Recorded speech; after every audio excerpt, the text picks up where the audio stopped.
야고보서를 같이 공부하고 있습니다.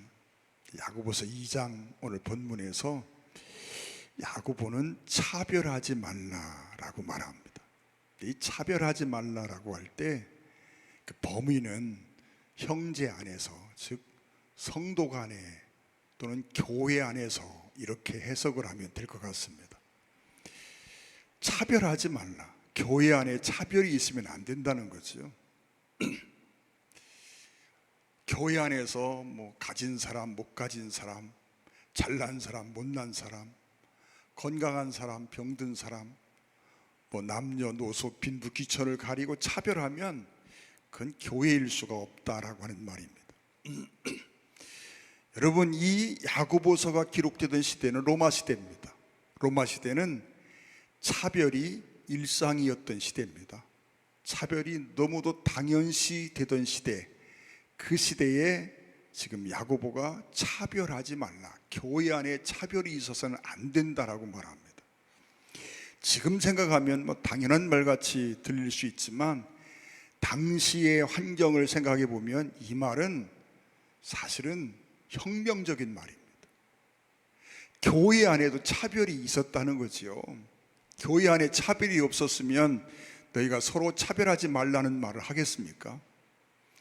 여러분, 차별이라는 것이 당연시 되던 시대였기에 어쩌면 교회도, 교회 안에서마저도 차별이 당연시 되었던 것 같습니다.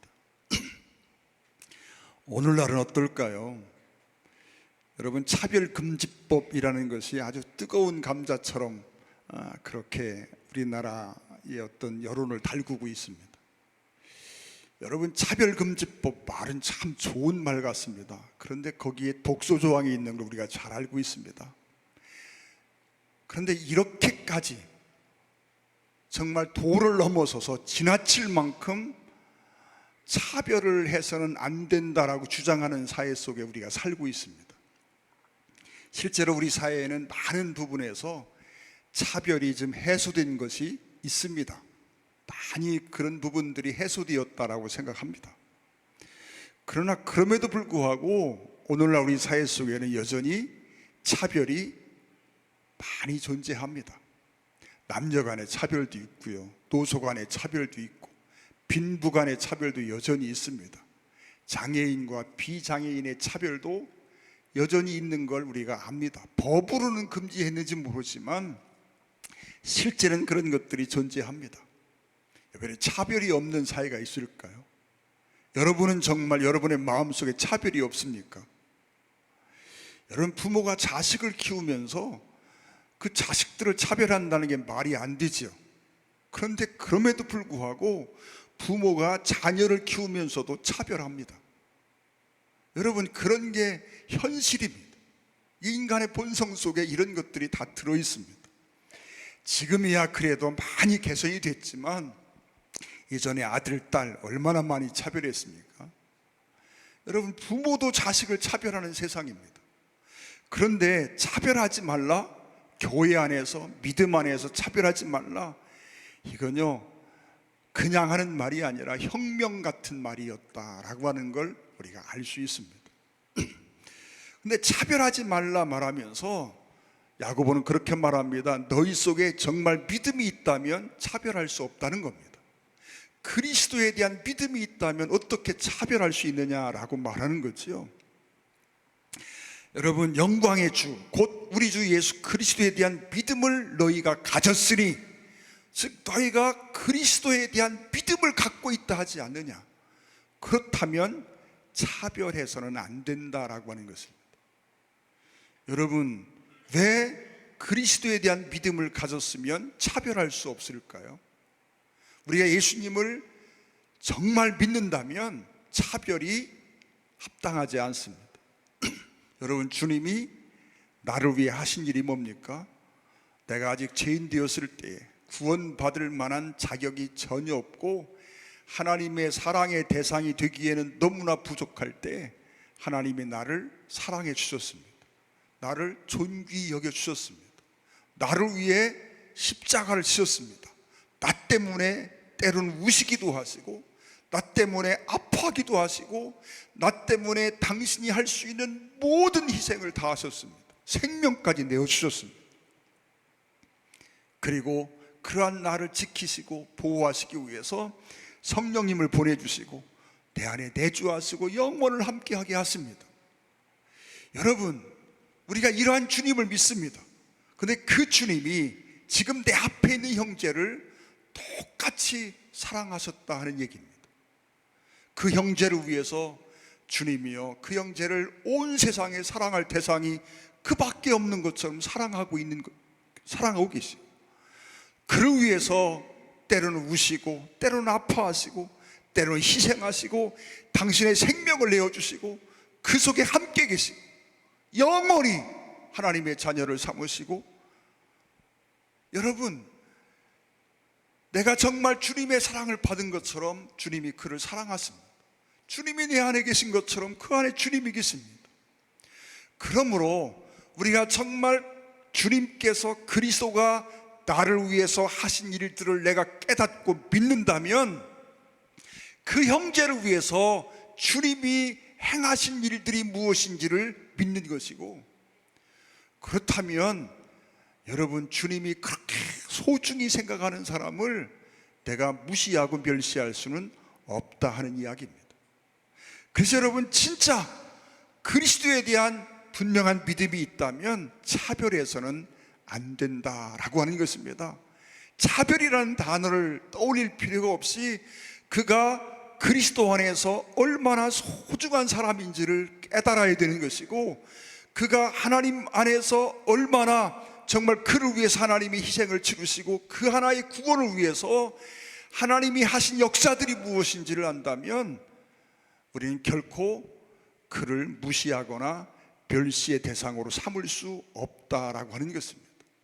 결국 그를 무시하고 멸시하는 건 주님을 무시하고 멸시하는 행위가 되는 것입니다. 또 여러분, 야고보는 그렇게 말합니다. 만약 우리가 정말 그리스도를 사랑하는 마음을 가지고 있으면, 사랑이 있다면 차별할 수 없다라고 말씀합니다. 여러분, 2장 8절로 9절에 그렇게 말씀합니다. 너희가 만일 성경에 기록된 대로 내 이웃 사랑하기를 내 몸과 같이 하라 하신 최고의 법을 잘 지키면 잘하는 것이거니와, 만일 너희가 사람을 차별하여 대하면 죄를 짓는 것인 율법이 너희를 범법자로 정죄하리라. 여기 여러분 중요한 말들이 나옵니다. 최고의 법이라는 표현들이 나옵니다. 또 범법, 율법, 정죄 이런 표현들이 나옵니다. 여러분, 우리가 미워하지 않는 것만으로는 충분하지 않습니다. 사랑하지 않는 건 죄입니다. 주님은 내가 너희를 사랑한 것처럼 너희도 서로 사랑하라고 말합니다. 우리는 이것을 최고의 법이라고 말합니다. 우리 성경에는 최고의 법이라고 번역이 되어 있습니다. 제가 오늘 아침 주보를 잘못된 걸 보고 고치면서 제목도 좀 바꿔봤습니다. 왕가의 법 이렇게 바꿔놓았는데요, 여러분, 우리 성경은 최고의 법, 또 다른 번역은 최선의 법, 이런 최상의 법 이렇게 번역을 했습니다. 여러분, 영어 성경을 보면 킹 제임스 번역이라는 성경이 있습니다. 이 킹 제임스역에 보면 로얄로, 왕가의 법 이렇게 번역을 해놓고 있습니다. 또 여러분, NIV라는 성경이 있습니다. 영어 성경 중에 가장 널리 이렇게 보급되고 알려진 성경이 있어요. 이 성경에도 보면 이 최고의 법을 로얄로우라고 번역이 되어 있습니다. 왕가의 법이라고 번역이 되어 있습니다. 왕의 법이라는 얘기입니다. 하나님 나라의 법이라는 것. 여러분, 우리가 법 하면 꼭 구약의 율법을 생각합니다. 우리는 법이 없는 것처럼, 율법이 없는 것처럼 생각합니다. 여러분, 법이 없으면 무법천지지요. 그 사회는 버티기가 어렵습니다. 지속 불가능합니다. 법이 있어야 여러분 사람이 질서를 유지하고 사는 거지, 법이 없으면 여러분 그 사회가 어떻게 존속하겠습니까? 혼자 살면 몰라도 두 사람 이상이 살면요 반드시 규칙, 법, 계명 이런 것들이 필요하게 되어 있습니다. 여러분, 신약에는 법이 없는 게 아닙니다. 구약의 유대인들에게 모세 율법이 있었다고 하면 신약의 성도들에게는 믿음의 법, 은혜의 법이 있습니다. 왕가의 법, 최고의 법이라는 표현도 쓰고 있습니다. 여러분, 모세 율법은 기본적으로 행위의 법입니다. 근데 여러분, 믿음의 법, 은혜의 법은요, 무엇을 행해야 한다는 법이 아니라 그리스도 예수님이 우리를 위해서 행하신 것을 믿는 것입니다. 여러분, 주님이 나를 위해서 행하신 것을 믿는 것, 이게 은혜의 법입니다. 여러분, 주님이 나를 위해서 행하신 것이 무엇이 있습니까? 우리가 설명하지 않아도 그 내용은 너무나 잘 압니다. 로마서 3장을 한번 여러분 펴보세요. 로마서 3장 27절 말씀입니다. 3장 27절에 그런즉 자랑할 때가 어디 있느냐, 있을 수 없느니라. 무슨 법으로냐, 행위로냐, 아니라 오직 믿음의 법으로니라. 믿음의 법이라는 표현이 나옵니다. 구약시대는 그 사람 위에 율법이 있었습니다. 그러나 오늘날은 사람 위에 은혜의 법이 있습니다. 믿음의 법이 있습니다. 요한복음 13장 34절 한번 볼까요? 요한복음 13장 34절입니다. 여러분 화면을 보시고 한번 같이 한번 읽어보겠습니다. 새 계명을 너희에게 주노니 서로 사랑하라. 내가 너희를 사랑한 것 같이 너희도 서로 사랑하라. 여러분, 계명이 무엇입니까? 계명이 법입니다. 새 계명을 너희에게 준다. 새로운 법을 주시겠다고 말합니다. 그러면서 서로 사랑하라. 내가 너희를 사랑한 것 같이 너희도 서로 사랑하라. 여러분, 우리가 이 말씀을 사랑이라는 한 구절에만 적용하면 안 됩니다. 주님이 나를 사랑하여 행하신 것처럼 나도 다른 사람들에게 그 사랑을 실행하라는 얘기입니다. 주님이 나를 사랑하셔서 무슨 일을 하셨습니까? 여러분, 하늘 보좌를 떠나 이 땅에 오셨습니다. 주님이 나를 존중해 주셨습니다. 주님이 나를 존귀 여겨 주셨습니다. 주님이 나를 정말 온 세상에 하나밖에 없는 것처럼 사랑해 주셨습니다. 주님이 나를 귀히 여기시고 나를 위해 십자가를 지시고 나에게 생명을 주셨습니다. 여러분, 내가 잘못할 때마다 매를 들고 종아리만 치시는 하나님이 아니라, 여러분, 내가 죄를 지으면 주님이 더 가슴 아파하고 속상해 하십니다. 여러분, 그렇게 주님이 나를 사랑하셨습니다. 그처럼 내가 너희를 그렇게 대한 것처럼 너희도 그렇게 대하라는 겁니다. 서로가. 여러분, 사랑할 만해서 사랑하는 건 누구나 다 합니다. 그렇죠? 여러분, 사랑받을 짓을 하는 사람이 있습니다. 그러면 사랑하게 돼 있습니다. 예전에 교회 학교에서 유초동부 교사를 할 때입니다. 지금은 아이들이 다 건강합니다. 입성도 좋아서 그냥 겨울에 추위가 영하 10도 15도가 내려가도 별로 추위를 타지 않을 만큼 든든하게 입고 다닙니다. 제가 이 유치부 유년부 교사를 할 때만 해도요, 아이들에게 파카라는 개념이 거의 없었습니다. 그래서 뭘 입어도요, 여러 개를 껴입어도 별로 따뜻하지 않습니다. 목사님, 그렇죠? 여러분, 많이 껴입었는데도 따뜻하지 않습니다. 여러분, 그 여러 개 껴입는 게요, 요즘 오리털 파카 하나 입는 것만 어린 턱도 없습니다. 그러니까 겨울에 춥습니다. 그러면 아이들이 코를 흘립니다. 왜 코를 흘려요? 추워서 흘리는 겁니다. 코가 여기까지 내려옵니다. 들이키면 쑥 들어갑니다. 나왔다 들어갔다. 그럼 요즘은 그런 아이 하나도 없습니다. 건강해서 그런가요? 아니요, 춥지만 따뜻하게 잘 입고 다니까 그렇습니다. 글쎄로 입는 게 부족하니까. 근데 어떤 아이들은요, 깔끔하게 하고 다니는데 어떤 아이는 늘 코가 여기까지 나왔다 들어갔다 그럽니다. 오면 말썽 피우고 아이들을 가르쳐도요, 어떤 아이는 이쁘고요, 어떤 아이는 참 속상하고, 여러분 차별하지 않는다는 게 하늘의 별 따기만큼 어렵습니다.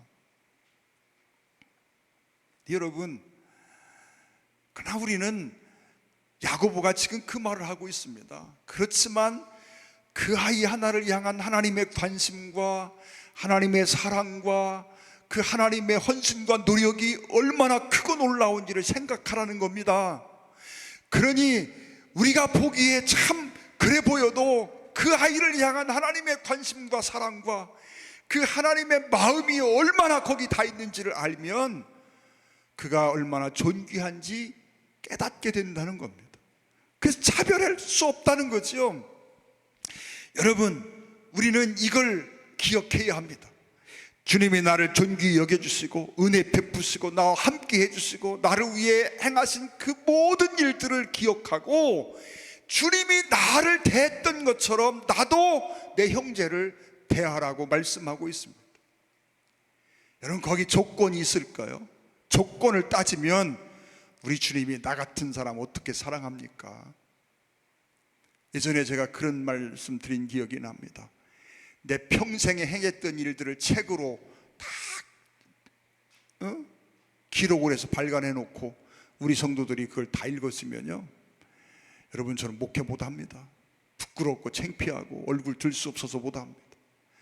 여러분, 내가 몰래 했던 욕, 내가 마음속에 품었던 생각들, 내가 저질렀던 그랬던 행동들, 내 평생에 지었던 그 많은 잘못들, 이것들이 다 기록이 돼서 여러분이 다 읽었다 그러면 여러분 차마 제가 뻔뻔해도, 아무리 뻔뻔해도 여러분 앞에 설 수가 없습니다. 설 수 있는 이유가 있습니다. 하나님 안에서 내가 용서받고 또 용서받을 뿐만 아니라 여러분에게는 내가 평생에 했던 그 모든 잘못들의 99.9%가 감추어져 있습니다. 이게 얼마나 감사한지 모릅니다. 우리 한 장로님이 나를 다 모른다는 게요, 이게요 은혜 중에 은혜입니다. 저 사람이 날 모르는 게 섭섭한 게 아니에요. 여러분, 서로 간에 다 모르는 게 은혜 중에 은혜입니다. 제가 예전에 그런 말씀 드렸어요. 구죽에서 목회하던 제 선배분 한 분이요, 기도원 갔다 오시더니 정 목사, 내가 참 신비한 경험을 했어. 뭔데요? 사람 속이 다 보여. 2시에 은사가 임했대요. 사람 속이 다 보인대. 그래서 제가 깜짝 놀래가지고, 에이 저리 가세요. 다시는 내 앞에 오지 말라고. 내 속이 다 보인다는데 내가 그 앞에 어떻게 섭니까? 여러분, 하나님 앞에 내가 사랑받을 자격이 있어서 사랑받았습니까? 조건적으로 그래 너는 사랑할 만해 그래서 사랑해 주셨습니까? 여러분, 모나고 삐뚤어지고 잘못되고 여러분 참 부정한 것 천진데 그 모든 걸 다 뛰어넘고 나를 사랑해 주셨잖아요. 그와 같이 너희도 내 형제의 허물을 덮고 그것을 초월해서 사랑하라고 말씀하고 있습니다. 그렇게 대하라는 겁니다. 여러분, 예수 믿는다라고 하는 것은 그리스도가 나를 위해서 행하신 일을 믿는 것뿐만 아니라 그리스도를 본받아서 그리스도의 그 삶을 따라 내가 이 땅에서 주님을 닮은 삶을 사는 것을 포함하고 있습니다. 여러분, 이 행함이 없는 믿음은 가짜라는 것입니다.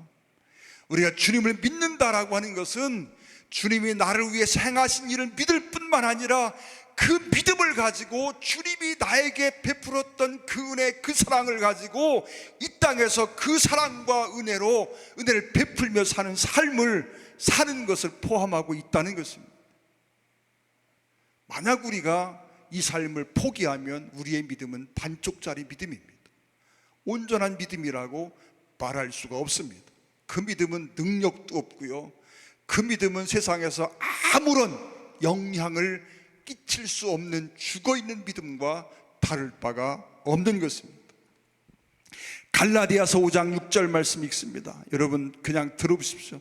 그리스도 예수 안에서는 할례나 무할례나 효력이 없으되 사랑으로서 역사하는 믿음뿐이니라. 로마서 5장 21절에 그렇게 말합니다. 로마서 5장 한번 찾아봅시다. 5장 21절. 로마서 5장 21절입니다. 우리 같이 한번 읽어보겠습니다. 로마서 5장 21절. 같이 한번 읽습니다. 이는 죄가 사망 안에서 왕 노릇한 것 같이 은혜도 또한 의로 말미암아 왕 노릇하여 우리 주 예수 그리스도로 말미암아 영생에 이르게 하려 함이라. 여러분, 왕 노릇이라는 표현이 나옵니다. 왕 노릇이 뭡니까? 군림하고 지배하고 통치하고 이게 왕 노릇 아닙니까? 여러분, 전에는 죄와 사망 안에서 왕노릇했지만 지금은 은혜도 또한 의로 말미암아 왕노릇하여, 즉 은혜가 여러분 우리 위에 군림하고 통치하고 지배하고 다스린다는 얘기입니다. 여러분, 율법의 통치보다 강한 것이 은혜의 통치. 율법의 통치는 그저 율법 안에서 율법을 바라보면서 내가 그 율법을 지켜야만 벌을 받지 않는다 생각하고 그 율법을 지켜갑니다. 그래 여러분, 은혜의 법은요, 우리가 주님이 내게 주신 그 은혜 때문에 감동돼서 여러분 자발적으로 기쁨으로 그 일을 행하는 것입니다. 그래서 여러분, 모든 율법은 은혜의 법 아래 여러분 속해 있다고 봐도 틀리지 않습니다. 그래서 여러분, 은혜가 우리 위에 군림하고 은혜가 우리 위에 통치하고 다스린다는 사실을 알아야 합니다. 그래서 여러분, 우리는 법이 없는 사람이 아닙니다. 법이 있는 사람입니다. 그 법을 무슨 법이라고 말합니까? 로얄로, 왕가의 법, 또는 최고의 법, 최상의 법, 사랑의 법, 이렇게 표현하고 있습니다. 그 법은 무엇입니까? 주님이 나를 사랑한 것처럼, 주님이 나를 존중히 여겨준 것처럼, 주님이 나를 정말 가치 있게 여겨준 것처럼 내가 다른 사람들을 그렇게 사랑하고 섬기고 여겨주는 삶을 살아가는 것, 이게 왕가의 법이고 최고의 법입니다. 여러분, 조건을 따져서 얘는 이래서 얘는 이래서 이 사람은 저래서 이렇게 갈라놓는 것은 주님의 사랑과는 다른 것입니다. 또한 여러분, 야고보는 그렇게 말합니다. 긍휼을 가진 사람은 차별하지 않는다라고 말합니다. 여러분, 세상에서 가장 아름다운 단어가 있다면 긍휼이 아닐까 생각합니다.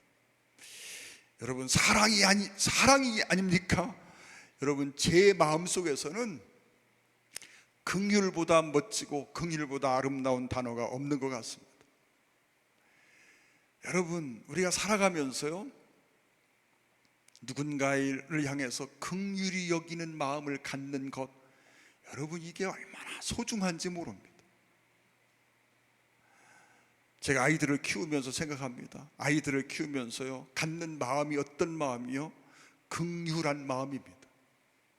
여러분, 밤 12시가 다 돼서 책가방 들쳐미고 들어오는 모습을 보면 아이고, 저거 공부하는 게 얼마나 힘들까, 딱하고 불쌍하고 그런 생각 듭니다. 여러분, 뭐 성장을 해서 가정을 이루며 살 때도 늘 바라보는 마음이 어떤 마음입니까? 딱한 마음, 긍휼한 마음을 가지고 봅니다. 긍휼한 마음이 있으니까 여러분, 내가 할 수 있는 최선의 어떤 사랑을 베풀고 싶고 최선의 어떤 것들을 나누어 주고 싶고 이런 마음들을 갖는 것 아닙니까? 성도 간에도 마찬가지입니다. 서로를 향해서 당연시하는 마음이 아니라 긍휼히 여기는 마음이 필요합니다.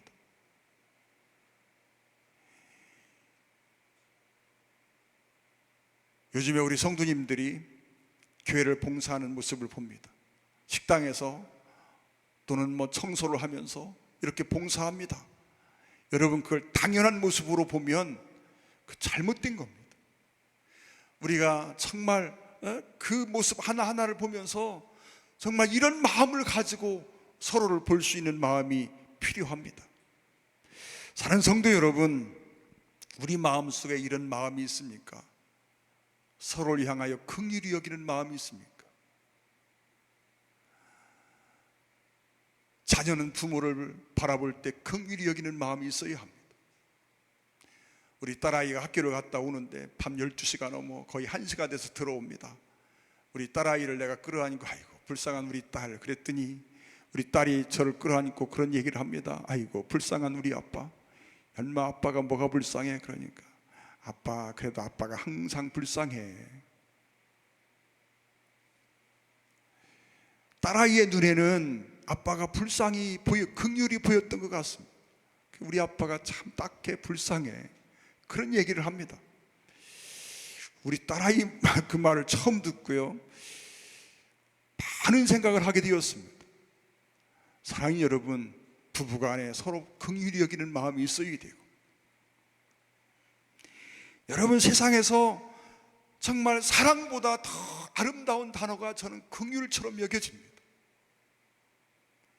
서로에게 이 마음이 있으면 서로를 위해서 희생합니다. 서로를 위해서 헌신합니다. 긍휼한 마음이 있으면요 돕고자 하는 마음이 절로 생깁니다. 어떻게 하면 섬길 수 있을까를 고민하게 됩니다. 그래서 오늘 보면 마지막에 그렇게 말씀합니다. 긍휼을 행하지 아니하는 자에게는 긍휼 없는 심판이 있으리. 여러분, 긍휼을 행하지 아니하는 자에게는 긍휼 없는 심판이 있답니다.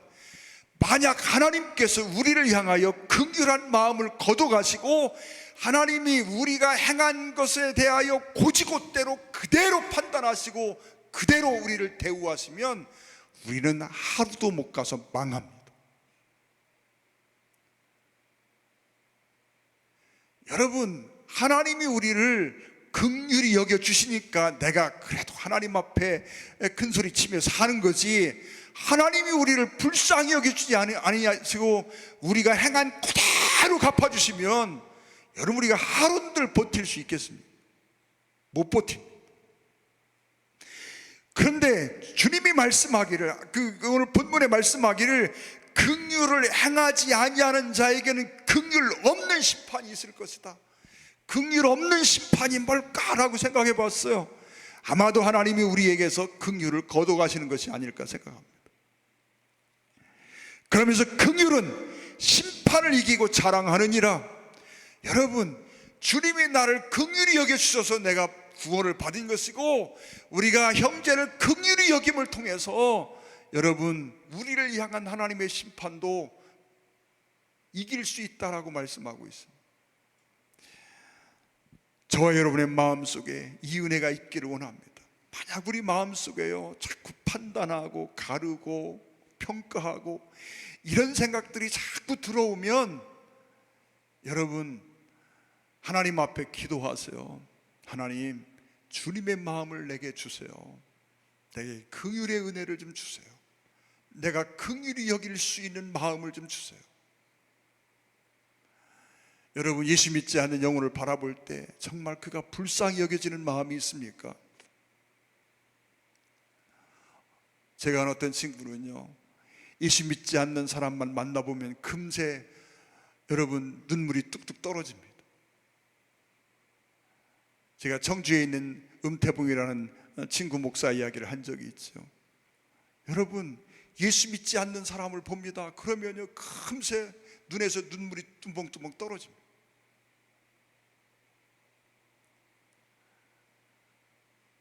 여러 번 말씀드렸지만요, 그가 어느 날 차를 타고 청주 시내를 들어가다가 운전을 하지 못하고 서서 펑펑 웁니다.